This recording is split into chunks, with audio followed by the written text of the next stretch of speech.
It was 5 years ago, at the time of this video, that something truly exciting happened. It was the 2019 Crunchyroll Expo, and famed horror manga author Junji Ito was attending a Q&A panel. The panel itself was fairly standard, however, what made it so special is what was announced during it. An anime based on one of Junji Ito's stories. Not just any story, however. This anime was going to be based on Uzumaki, Junji Ito's magnum opus. An iconic story that many consider to not only be one of the greatest horror manga ever written, but one of the greatest manga to ever exist, period. Shortly after, footage of the anime itself was shown, and it looked beautiful. Unlike anything I've ever seen from any anime. At the time, it seemed like everything about this show was shaping up to be something truly special. Cut to 5 years later.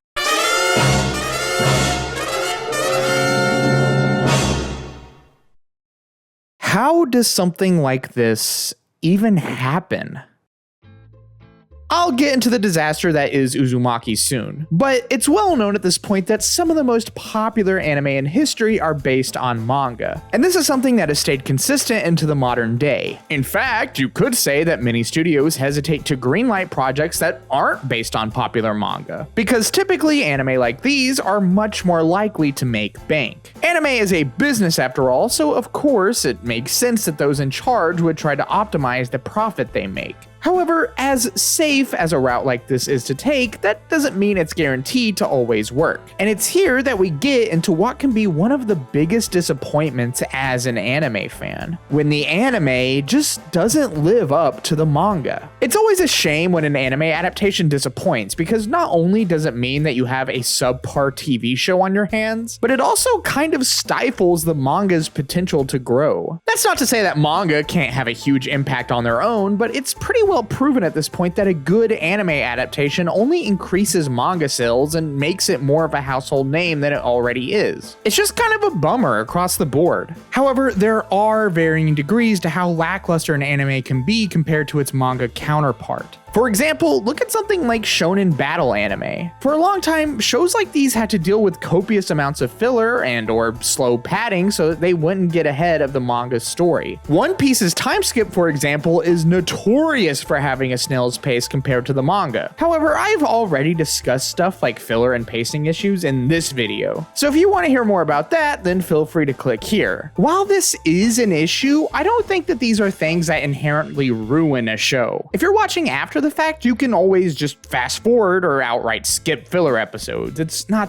that big of an issue. However, what happens when the flaws of an anime adaptation are inherently baked into how it was made? It's here that you get shows like Berserk 2016, where the difference between the manga and anime is infamous, with the anime completely missing the mark on everything that made the original manga so special. And this brings us to the first big reason why an anime might not be able to live up to its manga counterpart. The fact that an anime just might not be given the talent, money, or manpower that it needs. Berserk 2016 was very much made on a budget. Like, you can just look at it and tell. I think it's clear that whoever greenlit this show and decided how much time and resources they were going to put into it really did not have any faith in it to begin with. I know that I'm essentially bullying a show that came out nearly a decade ago at this point, but this is something I'm still just so bitter about. Like, you can take almost any panel that Kentaro Miura has drawn for Berserk and frame it on your living room wall, and it would look beautiful. It's just such a disservice that a manga as expertly crafted as Berserk has an anime adaptation this bad. I can't imagine that any Berserk anime adaptation would ever be able to fully compete with the quality of Berserk's art, but here it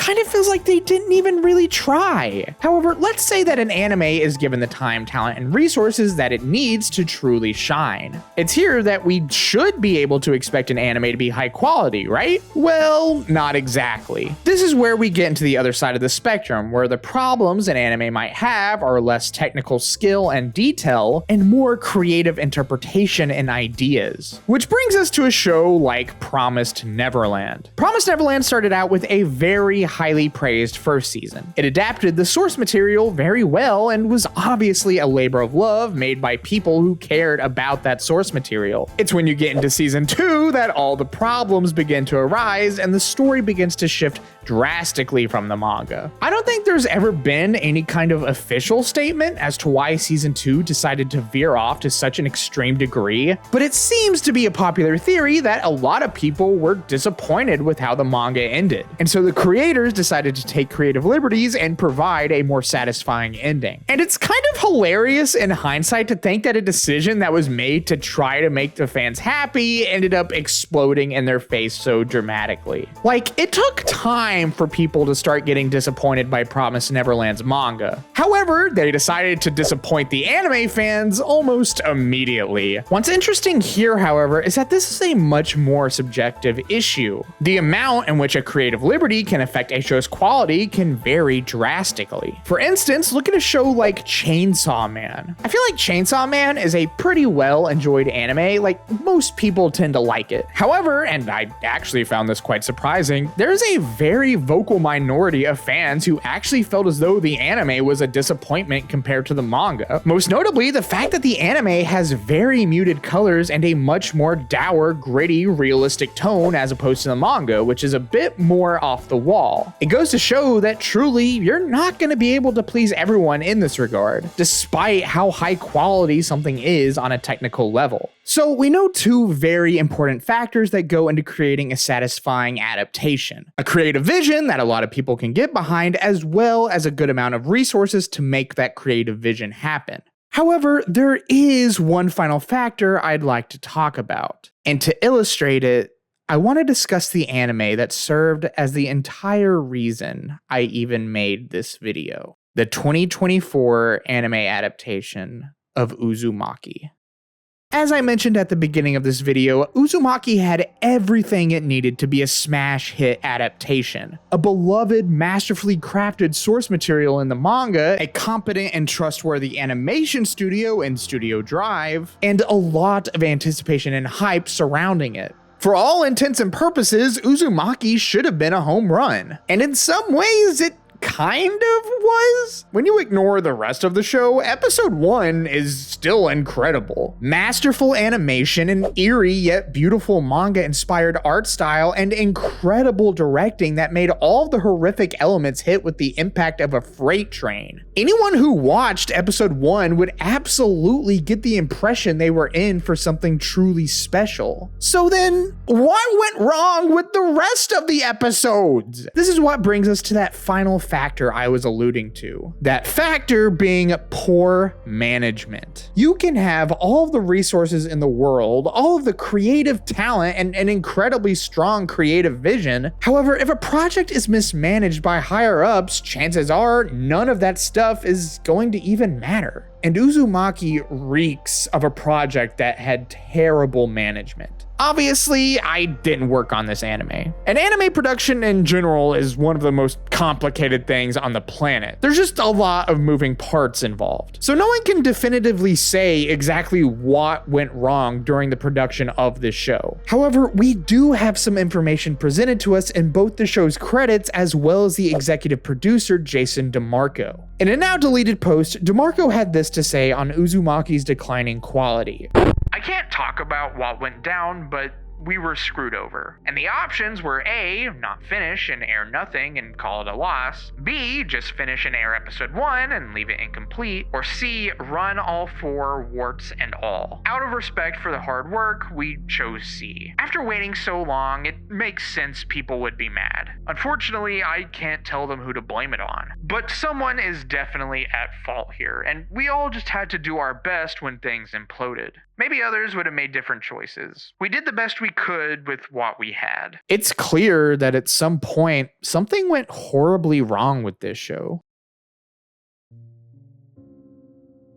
Originally, when this anime was announced, it was promoted as a collaboration between Production IG and Adult Swim, with animation done by Studio Drive. However, as time went on, Studio Drive and the original director Hiroshi Nagahama were mostly axed from the project, with the bulk of the work being handed to a number of different animation studios. And it's apparent when you watch it. Although it seems like episode 1 was completely redone by a different animation studio, you can still feel the original director's intent and passion in this episode. Something that doesn't feel present within the rest of the anime. Sure, the art style carries over, but none of the expertise and finesse that made episode 1 so incredible. It's clear that the first episode used mocap to capture the movements of its characters. Basically, where you have real people in these skin-tight suits that act out the scenes and then animate the characters afterwards in accordance to the movement data. This helps make the movement of the characters feel natural and satisfying. However, this also takes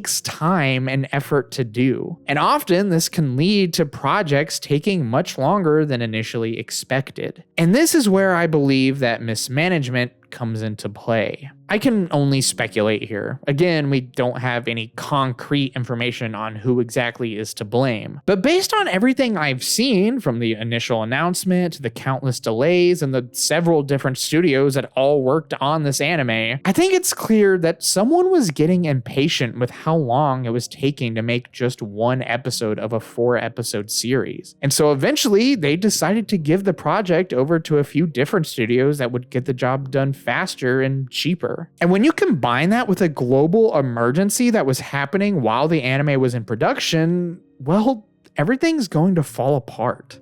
I think that a lot of our brains naturally equate the amount of time something is being worked on to the quality of that thing. And this isn't exactly the case. While it is true that a long production can mean that a lot of time is being used to make that product as perfect as possible, it can also mean that the project is experiencing a lot of difficulties and mismanagement. And ultimately, the longer it takes, the more disappointed people are going to be when they inevitably get it. And I think it's sad that something of this poor quality can be put out in this day and age, but it is what it is. Anime production is complicated. There's no telling what can happen when you set out to make something. And Uzumaki is the perfect example of this. But at the end of the day, there will always be the manga. And no matter how bad an anime adaptation is, there's nothing that can ever take away that first experience you had when you first read your favorite manga.